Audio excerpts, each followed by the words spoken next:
The 1920s and the 1930s was the golden age of aviation. It was a time when airplanes went from being fragile experimental machines to reliable vehicles that could do astounding things. People were enthused by the idea of soaring through the skies. The development of better aircraft and engines during that period led to higher altitudes, longer range of flights, higher speeds, and length of flights. It was an exciting period of progress for the aviation industry. Jimmy Doolittle flew across the country for the first time in 1922. In 1927, Charles Lindbergh was the first to fly a non-stop solo transatlantic flight. That flight made him an international celebrity and helped him popularize aviation. By 1929, in-flight refueling techniques had been introduced, allowing pilots to stay aloft for extended periods of time and capturing the imagination of the public. Showcasing the capabilities of aircraft and engine and using in-flight refueling, the pilots of an aircraft named the Question Mark took off the first day of January 1929 from the Los Angeles Metropolitan Airport and returned back to that airport nearly a week later on January 7, 1929. Thus began the series of attempts for the record-breaking endurance flights of 1929. Endurance records fell quickly and often. This Common Man Adventure video vlog is about aviation endurance history. January 1929 began the year with achievements that many thought would never be exceeded any time in the near future. It was a year in which nearly 40 attempts were made to set new flight endurance records with the aid of refueling during flight. 10 planes reached 150 non-stop hours and beyond. Several even received national attention as they set new world records. The first to do so in 1929 was Question Mark, a modified C-2A transport airplane of the United States Army Air Corps flown by Major Carl A. Spaatz.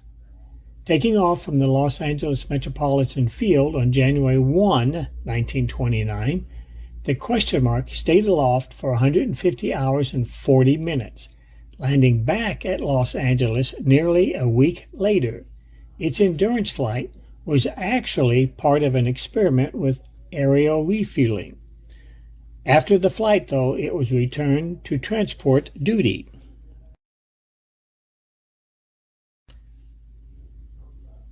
On May 19, the pilots James Kelly and Reginald Robbins reconditioned a Ryan B-1 Grumman cabin monoplane named Fort Worth. They departed Meacham Field in Fort Worth just before noon. The flight was concluded after establishing a world's refueled record of 172 hours, 32 minutes, and 1 second. However, their record had a short life. It was beaten the following month. On June 28, pilots Byron Newcomb and Roy Mitchell took off from the Cleveland airport in a Wright Whirlwind-powered Stinson Detroiter monoplane named City of Cleveland. Few believed they would break the endurance record set by the Fort Worth. During the flight, the expected refueling plane crashed. Fortunately, another plane was rigged up in time to fly needed gasoline to City of Cleveland. Despite the difficulties, the pilots managed to set a new world endurance record of 174 hours and 59 seconds.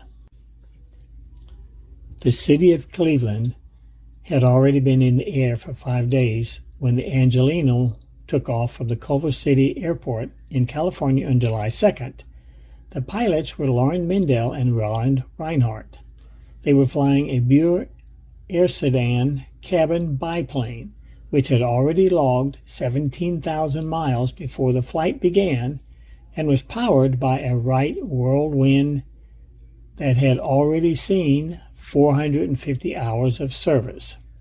After reaching 174 hours aloft, as they flew over the airport, a message was sent to the crowd below that they would continue flying for another week. But their plane's tail got damaged by litter thrown from the plane. When they landed, they had flown 246 hours, 43 minutes, and 2 seconds, a new world record, for about 2 weeks. The St. Louis Robin, flown by Dale Jackson and Forrest O'Brien, flew out of St. Louis in a Curtiss Robin cabin monoplane. Their purpose was not to set a record, but to test the capabilities of the new Curtiss Challenger redial engine installed in their plane. But as the days piled up, the Curtiss Robinson Company decided the flyers would try to break the established endurance record. On their 18th day aloft, the president of the company told them to land. They had flown for 420 hours and 17 minutes. They had flown a greater distance than the circumference of the Earth. This record stood until the summer of 1930. And then, on July 4th, 1930, 4 brothers from my hometown, Sparta, Illinois, began their quest to break the existing endurance flight record.